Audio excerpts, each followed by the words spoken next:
Many companies are stuck in AI pilot purgatory. Endless experiments, but nothing scales. Nothing gets done. Today on CXOTalk number 898, Tim Crawford, a top CIO strategic advisor, reveals how CIOs and IT can break through to real ROI. I'm your host, Michael Krigsman. Let's get into it.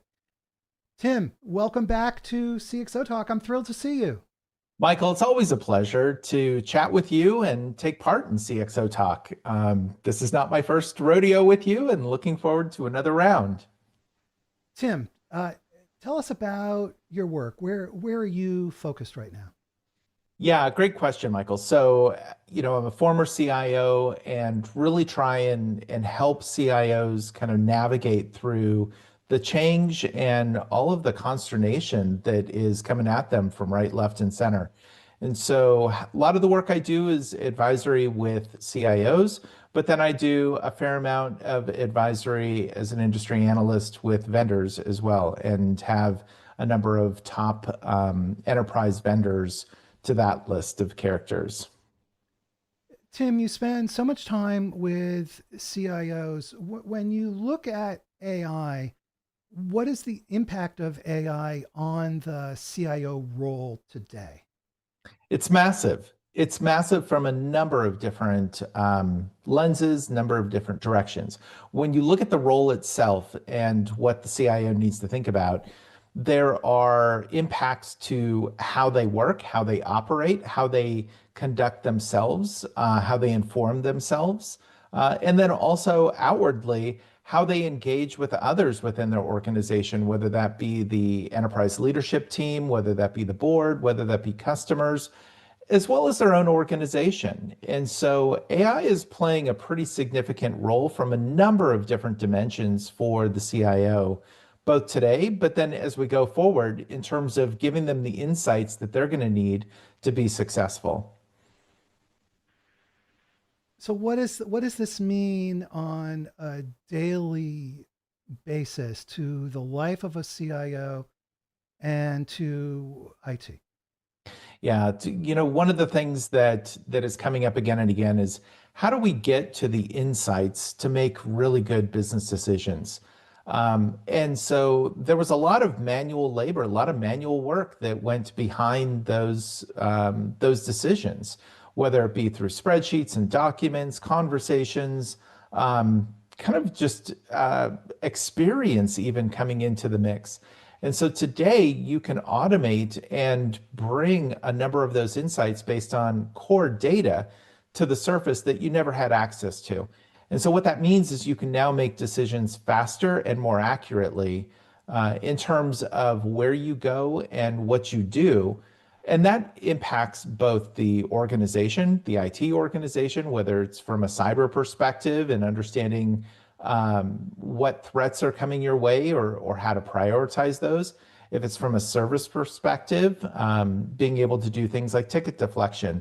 And we see that even in the contact center too, being able to use AI to address some of these core issues that we had no other choice but to put people in front of.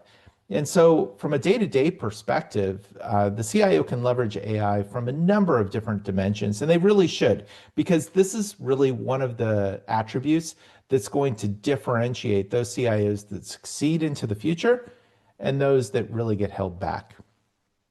Are we talking about driving efficiency, saving money, or are we talking also about innovation opportunities for the CIO to forge a new or really improved relationship with the business partners? Yeah, at the end of the day, it's allowing us to do things as IT leaders that we couldn't do before. We just didn't have the means in which to do before.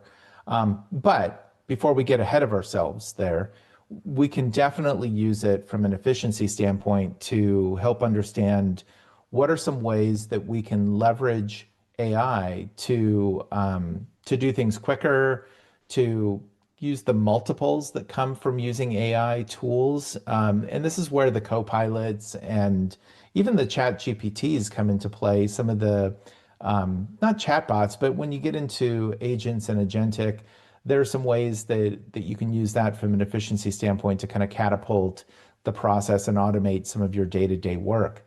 But once you get past the efficiency pieces, you really cannot stop there. You have to keep your eye on the ball, which is really what are those big transformational ways that you can bring innovation to the table to transform the business? Because at the end of the day, tech is tech.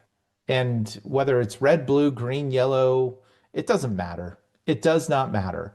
And when I talk to CIOs, they just exemplify that point. It's not about the tech, it's what you do with the tech to address those business outcomes. And that's really where AI can help kind of catapult and move you forward. But what about this notion of AI pilots and your term AI pilot purgatory? Yeah. What's going on with that? There are a number of studies that are out there. There's the IBM CEO study, which they run every year. They've been running that for a number of years now. And the latest one kind of touches on success of AI efforts and the perception that CEOs have of how successful those AI efforts have been. And in that particular study, only 25% of AI projects, according to those CEOs in the study, they believe are proving out the ROI, and only 16% are actually going to scale. That's a pretty low number. And then just what, in the last month or two, you saw the MIT AI study, which a lot of folks want to quote because the numbers are so dramatic, says that only 5% of AI projects are proving out their worth. Take the MIT AI study with a grain of salt. There are some very specific aspects that it focuses on that you need to make sure that you understand when you're looking at those numbers. Don't just read the headlines on it. But I think, kind of back to your question, Michael, it's really a question of, do you understand what it is you're trying to accomplish with AI, or are you just doing some sort of random experiment? And to date, a lot of folks are doing just random experiments as a means to learn, which is good. We have to learn about new technology and new innovation. This is new for all of us. But they're not making that transition from understanding how to turn it from an experiment into something that is meaningful for the business. And I say the business very specifically because this cannot be just another technology project. It has to have some business outcome. And when you are focused on those business outcomes and understanding the outcome that this project or this experiment could potentially have, then that helps you understand very clearly what are the metrics you should be using to measure the success or failure of that effort. And then kind of working backwards from there, you need to quickly understand, is this going to prove out your hypothesis or not? And if not, dump it and move on. And this is where I think people get caught up is a couple of things. Number one, they're not making that determination quickly enough. Number two, they're not thinking about what the outcome is that they're focused on, and they're not aligning it from a business standpoint. They're looking at it from a technology standpoint. And then number three is they're not considering that AI and the effectiveness of using AI requires another component that we haven't necessarily had to do in the past. In the past, when we brought innovation to bear, we just kind of dropped it in and people started to adopt it and be able to use it and leverage it. AI is very different. We're very quickly learning that without the training to help us understand how this changes how we do work, there's a very high likelihood that that AI effort is going to fail. And we've even seen this with relatively simple things like Copilot, where when you start to drop it in, it changes how people work. And if we don't help them along that journey through training and other means, it's really going to struggle. We have some really interesting questions, comments that are coming in on LinkedIn. I want to remind everybody that you can ask your questions. If you're watching on Twitter, X, use the hashtag CXOTalk. If you're watching on LinkedIn, just pop your question into the LinkedIn chat. And we love your questions. You guys are so smart. So ask your questions, take advantage of this opportunity. So David Morales Weaver makes the comment that he scaled a pilot by proving ROI, not chasing features, and it saved months. Yeah. That's a really interesting Yeah. point right there. Yeah, absolutely. But again, he's probably looking at the ROI from the perspective of what is this really going to do for my business or for that effort? This isn't about technology. This you cannot look at this as tech for tech or tech for tech's sake. You have to look at this from the context of what is the return on investment? And what that means is what's the business value that this change or this technology is going to bring? And you have to be able to demonstrate that very clearly. And I don't mean demonstrating it with a whole bunch of dots that you have to connect. You have to be able to connect those in pretty short order. All right, let's jump to another comment. And this is again from LinkedIn. And LinkedIn is not working great for me right now. So I'm just trying to get these comments up. There's a whole bunch of, LinkedIn has so many bugs. And You know, we were talking about this, right? The green room. I mean, we expect technology just to work. And let's tie this to AI.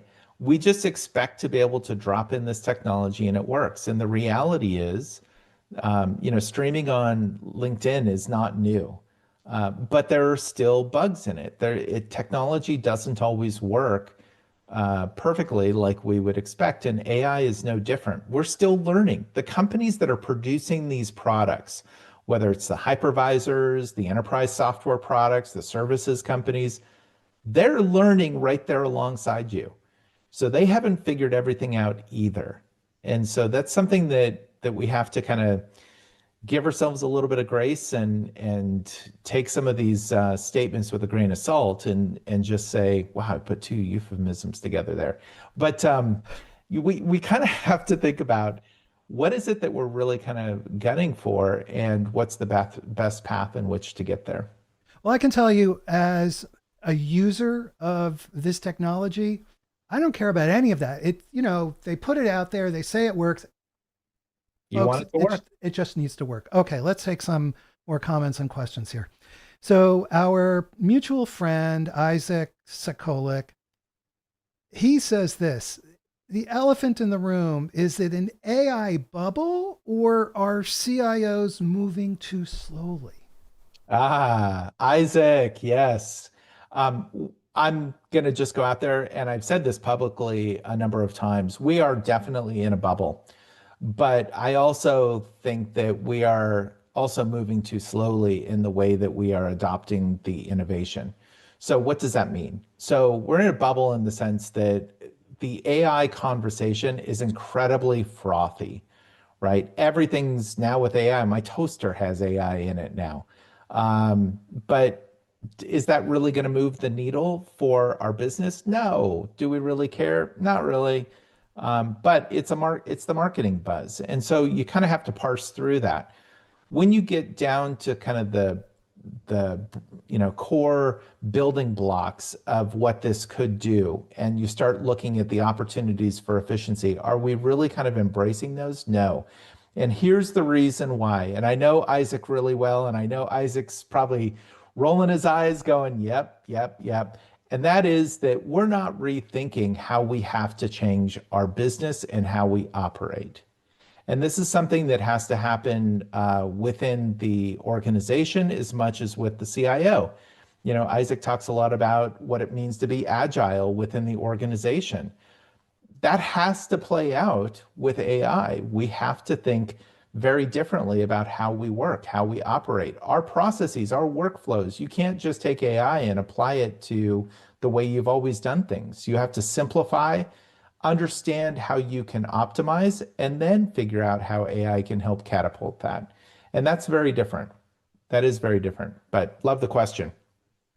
There's not much difference between this conversation and technology conversations I remember having 20 years ago. Every time you have a new technology, you're figuring it out and you've got to figure out the right way to integrate it and so forth, integrate it into your processes. But on the subject of processes, we have a really interesting question from Craig Brown on LinkedIn. And folks, keep those questions coming. Now's your time to get, if I dare I say it, free consulting from Tim Crawford. Well, Okay. I love the questions because I think this kind of sets the tone and cadence of what we need to do more broadly, which is this is great to be able to have this conversation on CXO Talk. We need to be constantly having this conversation. And so these questions are a great way to start it. I totally agree. And you run the CIO think tank, which is so you're actually walking the walk. But let's go to Craig Brown's question. He says this: once the Gen AI pilots have started, how do you monitor processes and people to justify the cost of the Gen AI tools and show the value? How do you show the value, and what metrics are key to monitoring, and how do you compare it against current operations? I mean, it's basically what he's saying is Yeah. how do you justify the cost, show the value, and how do you compare it and measure it? Yeah, and it's a loaded question to be honest, because depending on the specifics of the type of work you're doing, the answer is going to change a little bit. But you have to go back to, let me use some examples.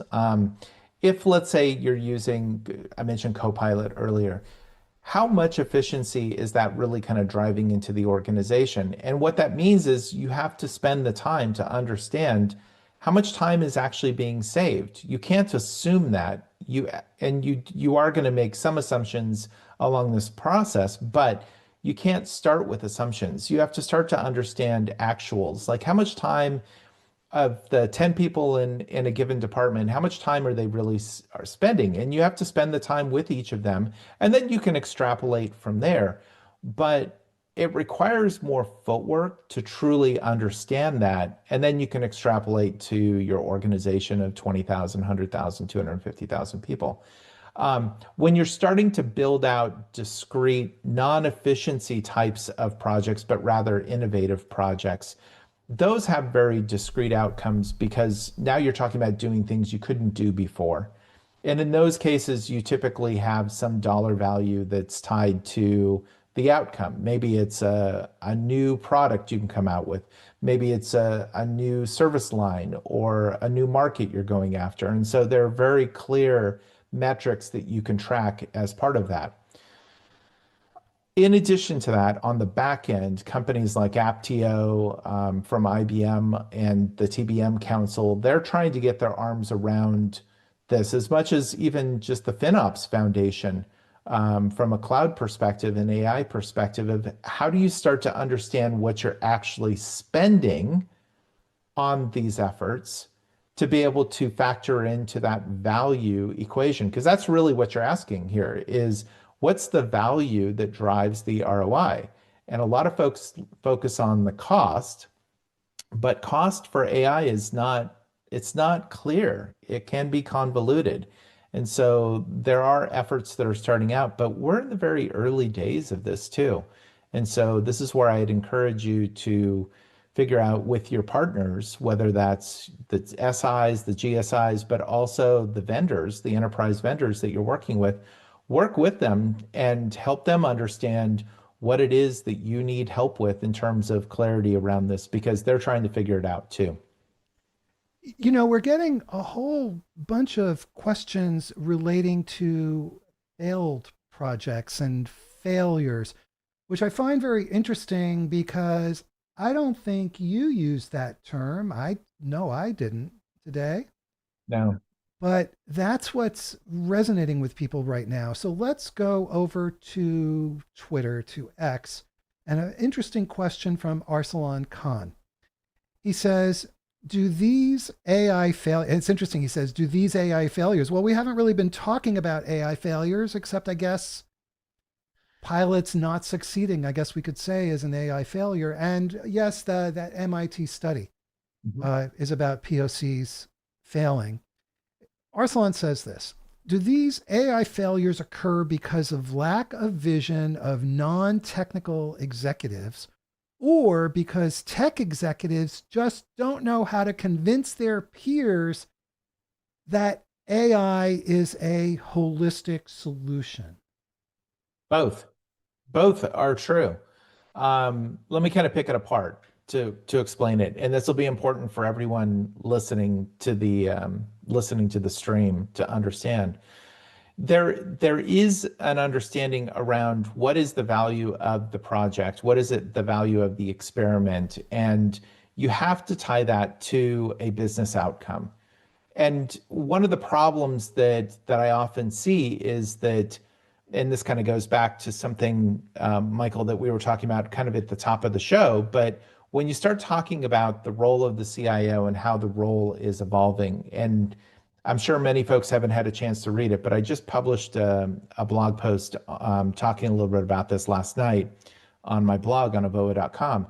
But as the CIO role transforms from traditional to transformational, and what that means is from a technology focus to a business focus, what that does is it gets the IT leadership to be thinking more about those business outcomes, not technology outcomes. Many of those failed projects, they're technology projects. They're not business projects. And this is one of the problems is when you're looking at efficiency, it's efficiency of what? And so, what is this project really intended to accomplish, and how do you get to that business outcome? But first, you have to understand what those business outcomes are. And many folks in IT don't have the level of depth that they need to have around what those business outcomes should be, what their business objectives are. Like, for example, do you know if you're in IT? Are you crystal clear on understanding what your company's objectives are, what the business objectives are, that the executive leadership team is oriented around? And if the answer is no, well, okay, there's step number one is understand what the nature of your business is. Step number two is understand how your business operates. How do you make money? How do you spend money? Step number three is understand your customer. What does your customer do? How do they engage with your company? Why do they engage with your company versus your competition? Now, some in technology might go, well, wait a second, I work in IT. I don't work in marketing or sales. But guess what? With AI, you have to start understanding this. We've needed to understand this earlier, but with AI, it's absolutely necessary. But wait, Tim, why does AI force someone in IT or force a CIO to think more broadly across the company? Because I was under the impression that CIOs should have been doing this since, basically forever, Yeah, they modern should have. times. Yeah, and I mean, I don't want to go down a rat hole on this. I have a whole talk track on the anthropology of IT and how we started by focusing on business outcomes in the 60s. And we kind of lost track of that. And we started to say, look, we got this problem, we can figure it out, solving these business problems. And we started to create this chasm between what IT did and what the business needed. And the business kind of lost touch of what technology was doing behind the scenes. We've now kind of come full circle where guess what? That chasm needs to be closed. And the reason for that is because what is AI really doing? It's changing how we operate our business, whether it's from an efficiency standpoint, whether it's from how we engage with our customers. It is changing the way that we operate our business. And the only way you're going to know or understand the impact of that to your business is by understanding your business. And unfortunately, as you said, many folks in IT don't have more than just a basic understanding of how their company operates, how it spends money, how it makes money, how it engages with customers. And Simone Joe Moore on LinkedIn really wants to emphasize this point that we need to not focus on quote unquote just efficiency and really think about the effectiveness for work for organizations and people. Yeah, completely agree. Completely agree. The real money, the real opportunity is going to be when you start to move into what I call innovation projects. These are things that you could not do before AI. That's different than an efficiency project. Efficiency projects will have value and they're a great way to learn, but very quickly you have to figure out how to shift gears and start adopting some of those innovative efforts, some of those things that you couldn't do before AI. And I completely agree. That's where the real gold is for companies. It's the efficiency is important, but the real gold is when you can do things that will allow you to open doors you couldn't open before, provide insights that you never had access to in the past, allow you to engage with customers in ways that you couldn't before, and here's the kicker, it starts to differentiate you from your competition. And so this is where the big race is how do you start to differentiate your company from your competition and being able to address customers where they are and where they're going. So looking ahead, not behind, but also looking around the corner. Okay, let's take some more questions. I'm going to ask you, Tim, to respond to these a little bit more briefly because I want to get to everybody's questions and we're going to simply run out of time. No worries. Okay, so still on LinkedIn, and then we're going to go back to Twitter again. Uh, Rocky Vienna asks about the security risks in what are using, in essence, he says, public LLMs. Where do you see movement in the development of platforms to provide a security envelope around corporate use of AI? It's a very Yeah, important question. yeah, it is an important question, and I would expect no less from Rocky. I've known Rocky for many, many years. The thing is, we absolutely need to be thinking and talking more about not just security, but governance. And this is something that all of you should be hounding on your vendors and providers to be talking about is how they think about governance of data. So there are different aspects. Rocky's asking about security around the actual models themselves, and there's an interesting MIT study, different than the MIT AI study, that talks about meek models. And so probably just look for MIT meek models. And it's an interesting read talking about how the changes in big models versus smaller models are going to play out. When you start to think about security, you have to think about the data. You have to think about the outcome of how you're using that data and protecting that data. I think this is where there are going to be problems with big models that we haven't solved for. A good example. Here's a great example. I make a public statement that says, you know what, Michael Kriegsman is awful. He's a terrible person. Mind you, none of this is true. I've Oh, it known is true. Michael I for didn't know it's true, but no, go no, on. no, no, no. I've known Michael for years. He's a great human being and love working with him. Um, but the problem is when a model picks that up, there is no way to remove that from the hive. There's no way to back that out. So once we go down this path, the problem is you're going to start ending up with more misinformation and disinformation. And so that's going to be a problem. But you have to also think about governance around the data you do have access to, and especially proprietary customer data. And even some of those challenges when you start to think about user governance models, as well as AI agent models, as well as knowledge models, and then the different governance models that come from the different systems of record. How do you start to bring all that together to make sense of it? And in my conversations with some of the largest enterprise vendors on the planet, they're still working that out too. So hang on, it's going to be a rough ride, but we've got some pretty interesting challenges ahead of us.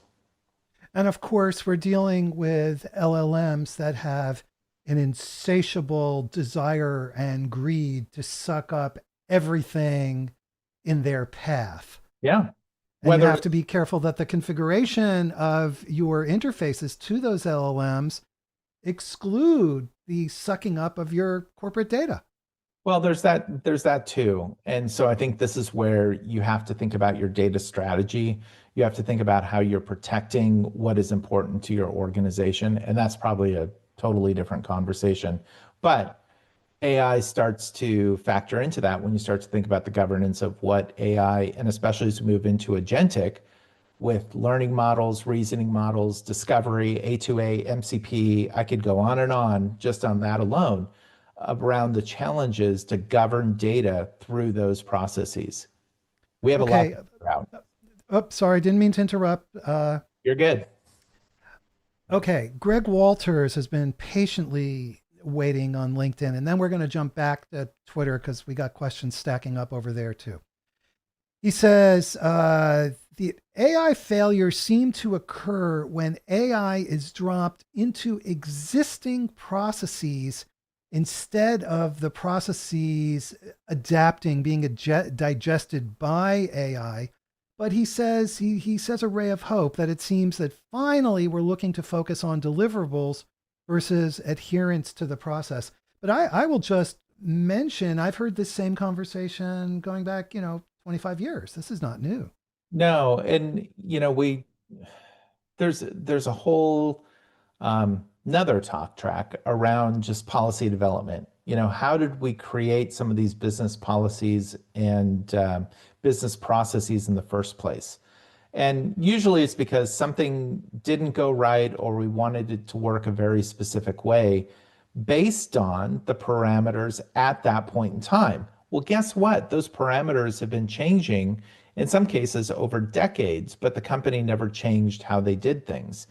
And so one of the things that you're kind of alluding to and really needs to be thought out for success is how do you start to understand that process first? So set AI aside for a minute. How do you understand that process? How do you optimize that process? And then how do you bring AI into the mix? Because if you just simply layer AI on top of existing processes, you're going to end up with a mess pretty darn quickly, and especially as you move into an agentic framework. Okay, and speaking of that mess, Arslan Khan comes back. He says, as a recovering enterprise architect, we should aim for AI. We should aim for AI taking our jobs. Some enterprise architects are okay with that, but some are not. How much of the AI race is just self-preservation? Very quickly, Well, please. yeah, I mean, the problem is this is where the marketing is really kind of settled in. AI is not going to, AI is not directly going to take your job, but AI could take your job. And what I mean by that is there's going to be a difference between those folks that use AI and those folks that don't leverage AI.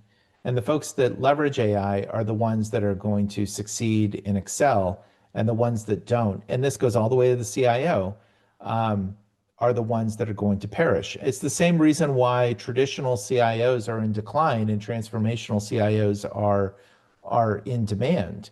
It's because of what they focus on and how they leverage the tools at their disposal, and also how they can provide greater value over time to their particular role in their particular organization. All right. Chris Peterson on Twitter makes a couple of interesting points. He says, number one, there was a recent study from Anthropic that said only 250 bad documents are sufficient to poison almost any size of model at training time. So getting to your point about the bad data, basically poison data. And Chris asks this. He says that he agrees about the AI bubble and the value conversations that need to happen. How do we factor in the potential cost explosions when venture capital and circular deals go away? As customers, can we even figure out our sustainability metrics? Yeah, so let me kind of maybe hit each of those quickly, because those are really good questions, but they're deep questions. One of them is that I think we'll see more smaller models and leverage the large LLMs less. It's kind of crazy when you look at the whole OpenAI, Oracle, Meta, and they're just driving toward bigger, bigger, bigger. And this is one of the reasons why, kind of to the earlier question about a bubble, I think there's definitely a lot of bubble taste to to what we're seeing happen. At the end of the day, for the enterprise, they need something that is more performative and also something that's more specific to their industry or their particular company. And that's where you get to specific data and data, frankly, you can control. So that's one aspect. The second one, which you bring up around sustainability, this is a real problem. This is a real problem. And I've tweeted about this. I'm sure, Chris, you've seen me talk about this, but we have stopped talking about sustainability. And I think some of this is somewhat politically driven for the time being. But we're going to come back and look at this in spades, which is how do we start to understand the requirements of natural resources and the impact that AI is having, whether that be from an energy perspective, right? Amazon got asked not to bring more workloads into Ireland or something along those lines. We're going to see more of that, whether it be for water reasons or power and driving costs. Communities that have data centers, they're seeing power costs go up. But that conversation is largely kind of subsided for the time being. We're going to have to come back to that. And I think that's also going to drive our need to get smarter about how we use this technology too. Okay, let's keep plowing through questions, folks. We have a little bit of time left. Keep your questions coming in. Take advantage of this great opportunity. A question from LinkedIn from Edward Monroe, Mhm. who says, how are CIOs approaching the shift from SEO, search engine optimization, to GEO, generative engine optimization? And are there early priorities that can guide the development of a roadmap from this shift from SEO to GEO? So, number one, the CIO doesn't care. And I don't say that flip, but rather you have to look at what the CIO focuses on. And you're talking about something that is farther into the organization and probably in the CMO's org specifically around how these technologies are used. Keep in mind, the CIO moving forward is very much focused on business outcomes, not specific technologies. I often say it doesn't matter whether it's blue, green, yellow, red, blue. It doesn't matter whose technology, whose badge, which technology you're using. What matters is how is this going to move my business forward? But that particular question, I'd have to punt a little bit on because that's outside of the realm of the CIO. It's a it's a great point that from the It- CIO perspective, this is an internal set of operations of tasks, and IT can help support the infrastructure. But once you get inside marketing, really, is that the job of the CIO, or is that the job of somebody in marketing who has real deep expertise in that Yeah. specific process? And the other piece that you're starting to see more of is partnerships between organizations. So CIO and CMO coming to the table together, CIO and CRO, CIO and CFO, CIO and COO, CIO and CPO. This was something that came up this morning in our conversation within the think tank was around the role of the CIO and the chief product officer. And so you have to keep in mind that the level in which these folks are focused and the things that are most important to them are very much into these very strategic business outcomes that move the needle for the organization and for the customer. When you get into the how of it, kind of into the details, that's when you start working into the organization a little further. And also, I would assume that's when you start working with detailed experts who may live inside IT as well, but who have very narrow domain knowledge that's deeper on specific topics. That's right. That's absolutely right. All right, so we have another question from Twitter, from X, a really good one, going back to the POCs, to the proofs of concept. Elizabeth Shaw says, how do you and when do you terminate an AI proof of concept especially because doing so is rife with politics. So unpack that one for us. Elizabeth. The issue there is politics sometimes can govern decisions, and it's it's kind of the necessary evil that you have to work through if you've ever worked in large enterprise, as I have most of my career. You have to have the right balance, but this is also where relationships play a role. Um, you have to think about what's the impact of spending the money and spending the resources, because it's not just about money, it's about resources that are going toward that effort when they could be applied somewhere else, and ensuring that that effort is aligning with those business outcomes. And I'm going to sound like a broken record, but business outcomes and business objectives need to rule the day. Now, the politics will play a role in that, and you have to make sure that you have the right balance, healthy balance, and play the job of the politician in it. But you have to understand that they have motivations and incentives as much as you do. And so, if you can understand what their incentives and motivations are of why they're driving that and pushing that to continue, that might give you some insights as to how you could drive the focus in a different direction so you can pull the plug and move on. But on the sum, you have to figure out how to quickly ascertain, is this experiment going to succeed or fail? And if it's going to fail, you need to pull the plug as quickly as possible. If it's going to succeed, you need to be able to demonstrate success in short order. I had a conversation with someone that said, oh, well, we're going to be looking at a 12-month run rate before, or 12 months out before we can actually show progress. And I said, those days are behind us. Like, you have to show progress in very short order, in some cases, weeks and months, not years.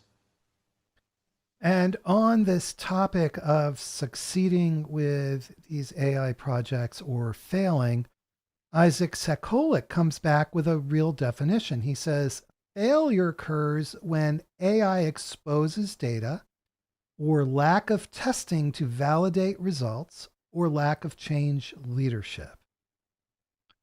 Yeah, I mean, I I think he's absolutely right. You have to think about that. You have to think about how failure is going to play out. And to the blog post that I alluded to earlier that I wrote last night, there's a significant change coming. There's a study that just came out, executive leadership. 6 out of 10 executives across the spectrum, so globally across the spectrum, are expected to change roles within the next 3 years. That's going to drive a phenomenal amount of change when you start to kind of boil it down into technology and what folks are going to be looking to do. So change is in our future. If you don't already see it today, expect more of it. If you are seeing it today, expect even more of it, and it's going to come at you faster. And so you have to figure out, how can you accelerate your organization and your thinking and your decision making to be able to accommodate that. Just recently was giving a presentation to a group of executives, and one of the statements I made kind of caught a few off guard. And I said, look, today is the slowest your company will ever operate. Think about that for a minute. Today is the slowest your company will ever operate. We're only going to get faster. Strap in and hold on.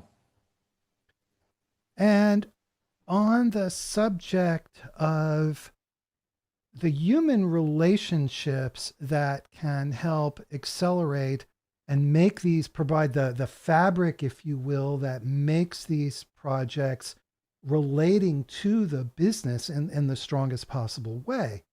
Arsalan Khan comes back and says on Twitter, should tech executives invite non tech executives to our echo chambers?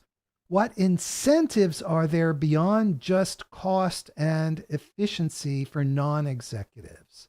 Yeah, So, how do we broaden this pie, so to speak? yeah. I often talk about, in my past as an IT leader, some of the first relationships that I built when I walked into a new organization were with my chief legal counsel and head of audit. Now you might go, well, those are kind of odd for a CIO to build relationships with. But here's the thing. You're going to run across those folks from a legal perspective and from an audit perspective before you know it.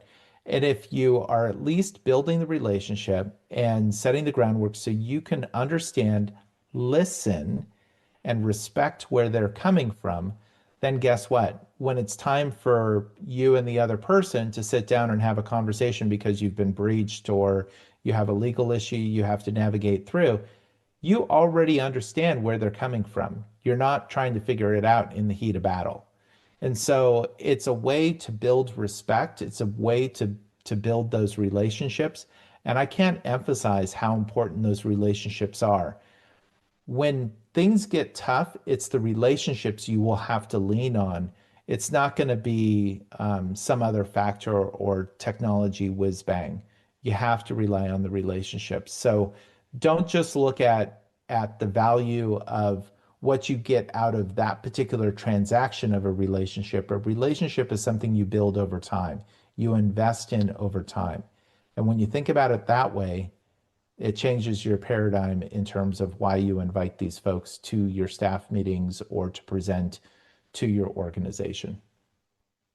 Okay, we have some really interesting points on LinkedIn. Simone Joe Moore makes the point that applying AI on top of current processes is no different from automation questions. If your base isn't good, we'll just do the wrong thing faster. And Yes. speed does kill until we slow down enough to make the speed sustainable. And Greg Walters comments that this is all classic needs assessment and system analysis stuff. So let me maybe address those separately because I think Simone's point is apropos here. When you do apply automation, whether it be RPA, RPO, whether it be agentic frameworks on the other end of the spectrum, when you do, all you're doing is just automating an existing process. There's a danger with that. And this is something that people don't necessarily think about or understand, which is number one, have you taken the time to understand how that process works? No. Number two, you're taking the human out of the loop. And we underestimate the value of the human. So when you tell a human do a certain task, if there are situations that come up that are outliers to that task, the human has the cognitive capability to be able to say, that doesn't pass the sniff test. I better ask someone because it's not in my process, it's not in my capability. When you automate those processes, all of those checks go away. And so that becomes incredibly dangerous where you start automating bad processes. And so that's something you have to think about and why it's always important. Understand what you're trying to work with first before you start layering this in. And frankly, is this the right place to start? I mean, that's a whole nother aspect, which is prioritization. And then, Michael, the second question. Yes, the second question from Greg Walters. He's saying this is Oh, that's right. classic stuff. You need system Yeah. analysis. Go ahead. Yeah. So will sort of agree with that. I think you need more business analysis than you need system analysis. And the reason I say that is it all starts with how you operate, how your business functions, how the work gets done. Understand that first, and then you can go into some systems analysis to be able to ascertain how you should adapt that or change it accordingly when you start thinking about infusing AI into the mix.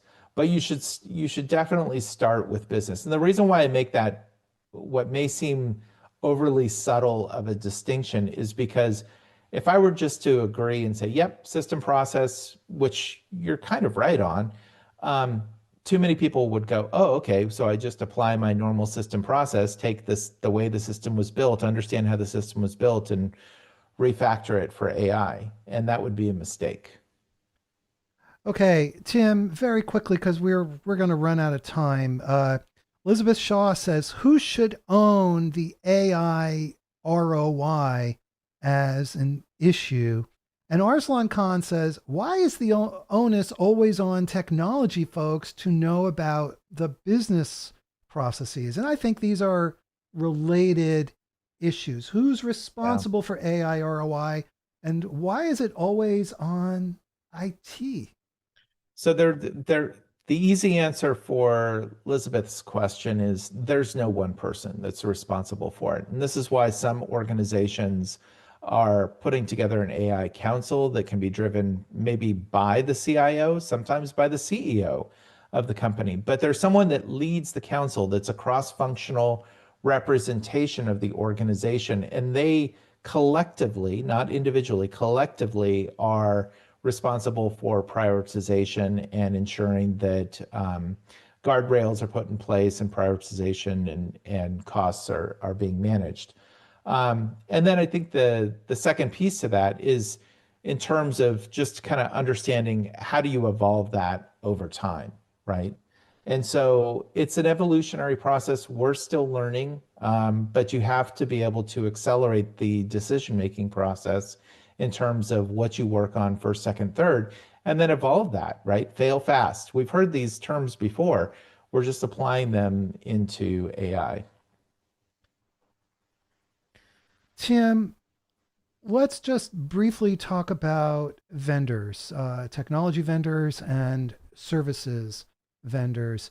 Historically, there was a real problem with services because companies would outsource that work and the expertise would lie outside the company with the third party vendor, the professional services vendor. And it created a cycle where IT never developed the expertise. And so it was this cycle of dependence. Yep. What's your view when it comes to AI now, today? So number one, you cannot do it yourself. You can't do this yourself. You will need help. Wait. Sorry. So just so I'm clearly understanding you, so you're now advocating outsourcing no, no, no, knowledge no, no, no, elsewhere so no, no, that no, you don't have to no, worry. Is that what you're saying? no, no, that is absolutely not what I'm saying. Oh, okay. So Sorry, I what I'm saying is misunderstood. when you go down the path of these larger projects, so moving beyond efficiency and get into the more innovative projects, you won't be able to do them all internally. You will need help with that. But you have to understand where those partners play the most powerful role for your organization. To your point, if you are outsourcing your organization to a third party and you're basically paying for them to build the institutional knowledge and maintain the institutional knowledge and the learning, that's a mistake. That's a critical strategic mistake. But the way that you can leverage a third party is by using them to backfill some of the more mundane things and help your organization, help your team learn and augment some of that with that outside thinking so that you can help them accelerate their own thinking. But at the end of the day, you want that institutional knowledge inside your organization, not outside. So I'm not advocating that it be outside. What I'm advocating is you need to leverage outside resources to bring that expertise and help train and educate your team so that they can move more quickly through this learning process, right? They're not reinventing the wheel, but maybe they get a framework and then they can reinvent it for their own needs. But then you're also not building that center of excellence outside of your organization. You're building that squarely within your company. And that's not always the case. Unfortunately, I ran into one organization where half the organization was outsourced. And the problem with that is a lot of that innovation was being done by those outsourced staff folks. And yeah, it's an expensive venture and really detrimental to your organization, to the company and your customers. So you're not at all suggesting handing off responsibility for your institutional knowledge to a third party and then letting them run with it, but you're saying prioritize carefully, use them to help jumpstart. One of the commenters on LinkedIn, and I forget which one, spoke about this prioritizing. You're Yeah. saying pick your battles very carefully. Yeah. And if you are abdicating responsibility to a third party, you need to go. you seriously need to go because that puts the organization at risk. And I've seen it happen. And unfortunately, I've seen situations where the the senior most person in IT is essentially, my words, they're holding the company hostage because of some of those strategic mishaps. And it never ends well, but it's going to force boards and CEOs to make some very tough decisions. And yeah, it's going to get rectified one way or another. But yeah, just don't go down that path.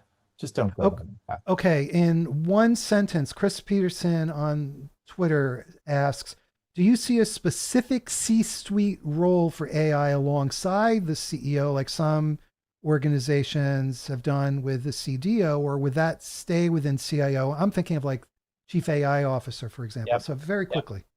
Yeah, no, I have long since said, and I will continue to say, if you are looking at a chief AI officer or chief digital officer, CDO, or chief CAIO, you probably don't have the right CIO. It's not to say that you don't need a VP of AI or VP of data, but at a chief officer level, no, absolutely not. Very, very quickly. Why? Why do you say that? Yeah, so I mean it's definitely a longer conversation, Michael and Chris, to your question. But at the end of the day, is it really a role that is separate from the CIO? No. And then is it a role that is going to operate amongst the executive leadership team on par with the CEO, the CFO, CMO, COO, CRO, CHRO, CIO?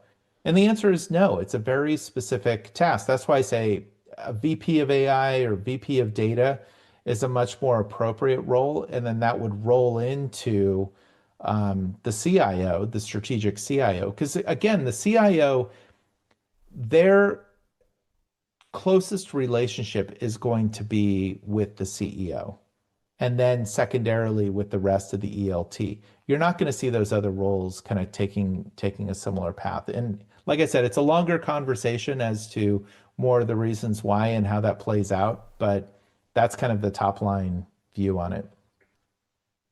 Well, we didn't even have time to talk about data today, which tells me there's a lot to talk about, and we need to continue this another time because our time today is coming to a close.